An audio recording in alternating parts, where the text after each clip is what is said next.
जिस तरह लोग मुर्दे इंसान को कंधा देना पुण्य समझते हैं, काश इस तरह जिंदा इंसान को सहारा देना पुण्य समझने लगे तो जिंदगी आसान हो जाएगी। मत सोच इतना जिंदगी के बारे में, जिसने जिंदगी दी है उसने भी तो कुछ सोचा होगा। बेवजह ही नहीं होती लोगों से मुलाकात, किसी से सबक मिलता है तो किसी से ज्ञान। श्री कृष्ण कहते हैं, किसी को दुख देकर मुझसे अपने सुख की इच्छा मत करना।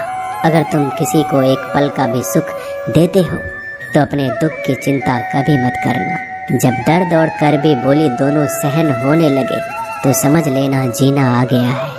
कौन क्या कर रहा है, कैसे कर रहा है, क्यों कर रहा है, इन सब से आप जितना दूर रहेंगे उतना ही खुश रहेंगे। हंसते रहो तो दुनिया साथ है, वरना आंसुओं को तो आंखों में भी जगह नहीं मिलती। जीवन में जो होता है वह किसी वजह से होता है, या तो वह आपको कुछ बनाकर जाता है या फिर कुछ सिखाकर। कटना, पिसना और अंतिम समय तक निचोड़े जाना गन्ने से बेहतर कौन जानता है कि मीठा होने का नुकसान कितना होता है। जब कोई दिल दुखाए तो सबसे बेहतर है कि हम चुप हो जाएं, क्योंकि जिन्हें हम जवाब नहीं देते उन्हें फिर वक्त जवाब देता है। अंधे बहरे गूंगे बनकर अपने लक्ष्य पर ध्यान देते रहो। यहाँ इतने खाली लोग हैं कि ना खुद कुछ करेंगे और ना करने वालों को कुछ करने देंगे, और उनका मनोबल भी तोड़ देंगे। लोग जरा सी बात पर आपको छोड़ देते हैं और भगवान जरा सी प्रार्थना से आपको थाम लेते हैं। कर्मों से डरिए, ईश्वर से नहीं। ईश्वर तो माफ कर देता है मगर कर्म नहीं। यह अटल सत्य है कि जैसे बछड़ा 100 गायों में अपनी माँ को ढूंढ लेता है, उसी प्रकार कर्म अपने कर्ता को आज नहीं तो कल ढूंढ ही लेता है। नीयत साफ और मकसद सही हो तो यकीनन किसी न किसी रूप में ईश्वर भी आपकी मदद करते हैं। जिंदगी में जितना शांत रहोगे अपने आप को उतना ही मजबूत पाओगे, क्योंकि लोहा ठंडा होने पर मजबूत होता है।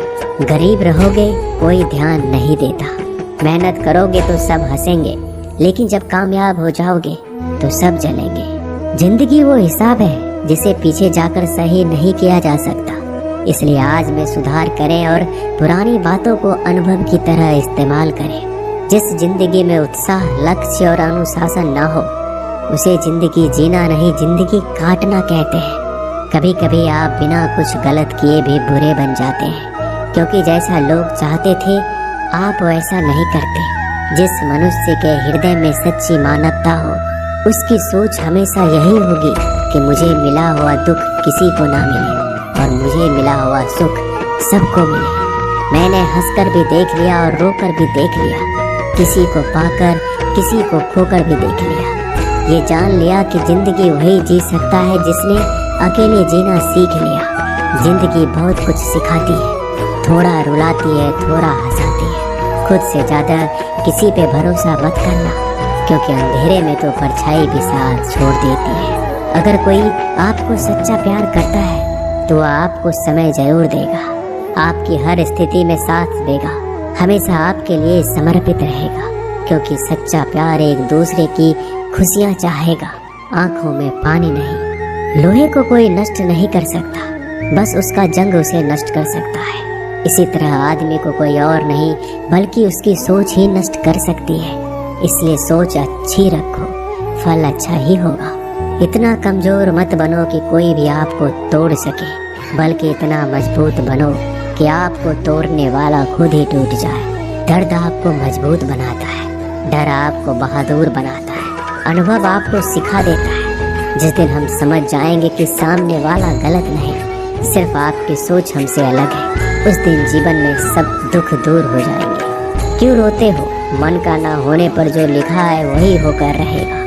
एक रास्ता बंद करने से पहले भगवान 10 रास्ते खोल देते हैं। गर्मी के मौसम में पत्ते सूखने के बाद भी पंछी घोंसला नहीं छोड़ते, क्योंकि वो जानते हैं फिर से बरसात आएगी और पेड़ पर नए पत्ते आएंगे। जो हुआ उसे भूलकर नई शुरुआत करो और याद रखो, जिसका कोई नहीं होता उसका भगवान होता है।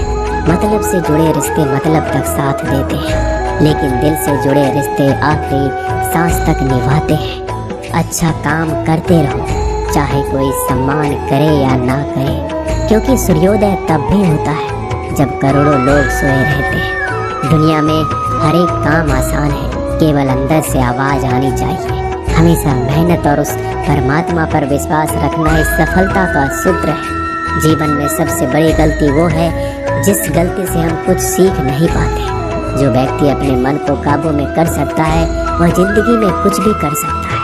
इंसान की अच्छाइयों पर सब खामोश रहते हैं, लेकिन चर्चा अगर बुराई पर हो तो गूंगे भी बोल पड़ते हैं। श्री कृष्ण कहते हैं, तुम्हारे बीते हुए कल को तो मैं ठीक नहीं कर सकता, क्योंकि तुम वर्तमान में अगर अच्छा कर्म करोगे तो मैं तुम्हारा आने वाला कल जरूर उजागर करूँगा।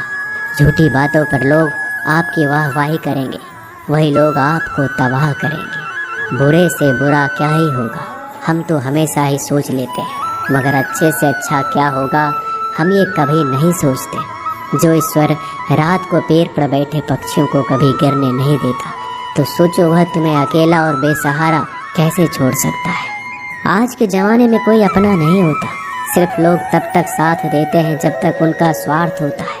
अगर कोई अकेला है तो इसका मतलब ये नहीं कि उसे कोई पसंद नहीं करता, बल्कि वह अकेला इसलिए है क्योंकि उसने दुनिया के औकात जान ली है। एक बार राजा और उसका मंत्री तलवार को साफ कर रहे होते हैं। तलवार को साफ करते समय अचानक राजा के पैर पर तलवार गिर जाती है और राजा के पैर की उंगलियां कट जाती है। उस राजा को उंगली कटने के कारण बहुत ही तकलीफ हो रही थी, बहुत ही दर्द हो रहा था, लेकिन उसका मंत्री कहता है, शांत रहिए महाराज, जो कुछ भी होता है अच्छे के लिए होता है। राजा को यह बात सुनकर गुस्सा आ जाता है। वह मंत्री से कहता है कि मेरी उंगली टूट गई और तुम कह रहे हो अच्छे के लिए हुआ। वह मंत्री राजा को समझाने की कोशिश करता है, पर वो नहीं मानता और बिना सुने गुस्से के कारण मंत्री को काल कोठरी में बंद करने का आदेश दे देता है। पर मंत्री को इस बात का कोई दुख नहीं था, क्योंकि उसका अभी भी यही कहना था कि जो होता है अच्छे के लिए होता है। वो अपनी खुशी से ही अपने आप को सैनिक के हवाले कर देता है। राजा इस बात को सुनकर चौंक जाता है, सोचता है कि मेरा मंत्री कितना मूर्ख था। उसे लग रहा था कि मैंने उसे अच्छाई के लिए कैद कर दिया। इस घटना के 3 महीने बीत जाते हैं। एक दिन राजा अपने सैनिकों को लेकर शिकार करने के लिए जंगल में जाता है। राजा को एक हिरन दिखता है। हिरन का पीछा करते करते राजा घने जंगलों में चला जाता है। वह हिरन को पकड़ नहीं पाता और जंगलों में खो जाता है। वो बाहर आने के लिए रास्ता ढूंढता है, लेकिन रास्ता उसे नहीं मिलता। तभी कुछ आदिवासी लोग उसे घेर लेते हैं। उन लोगों को पता नहीं था कि वह राजा है। वो लोग अपने देवता को बलि चढ़ाने के लिए एक इंसान को ढूंढ रहे थे। आदिवासी लोग राजा को पकड़कर अपने इलाके में ले जाते हैं।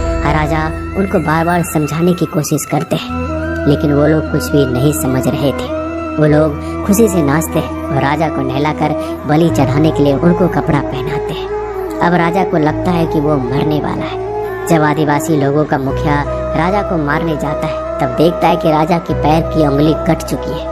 इसको देखकर उसका मुखिया कहता है कि इस इंसान की बलि नहीं दी जा सकती, क्योंकि ये इंसान पूरा नहीं है, एक अंग कटा हुआ है, और उनके भगवान को एक पूरे इंसान की बलि ही दी जा सकती है।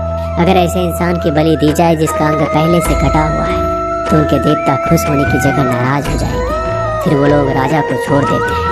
राजा खुशी खुशी अपने महल चला जाता है और सोचता है, अगर मेरी उंगली उस दिन ना कटी होती तो आज मेरी मौत हो जाती। इसका मतलब मंत्री सही कह रहा था, जो कुछ होता है अच्छे के लिए होता है। फिर राजा अपने सैनिकों को आदेश देता है कि जल्दी से जाकर मंत्री को रिहा किया जाए। फिर राजा मंत्री को अपना पद वापस देते और पूछते हैं, मंत्री उस दिन मेरी उंगली कट गई, मेरे लिए अच्छा हुआ, मैं मान गया, लेकिन तुम जेल में हो, इससे तुम्हारा क्या अच्छा हुआ। मंत्री खुशी खुशी राजा से कहता है, महाराज आप शिकार के लिए जाते तो आपके साथ मुझे भी आना पड़ता, और अगर मैं आपके साथ जाता तो लोग मुझे मार देते। मंत्री की बात सुनकर राजा को समझ आता है कि जो भी हमारे जीवन में होता है वो अच्छे के लिए होता है। अगर हम अपने जीवन में देखें तो हमारे जीवन में भी कुछ मुश्किलें आती हैं, हम उनका सामना नहीं करते, हम उनको ही दोष देते हैं। ये मुश्किलें हमें आगे बढ़ाने और मजबूत कराने के लिए ही आती हैं। हमें हर मुश्किलों को सकारात्मक तरीके से देखना चाहिए, क्योंकि हर चीज़ कुछ ना कुछ सिखाकर ही जाती है।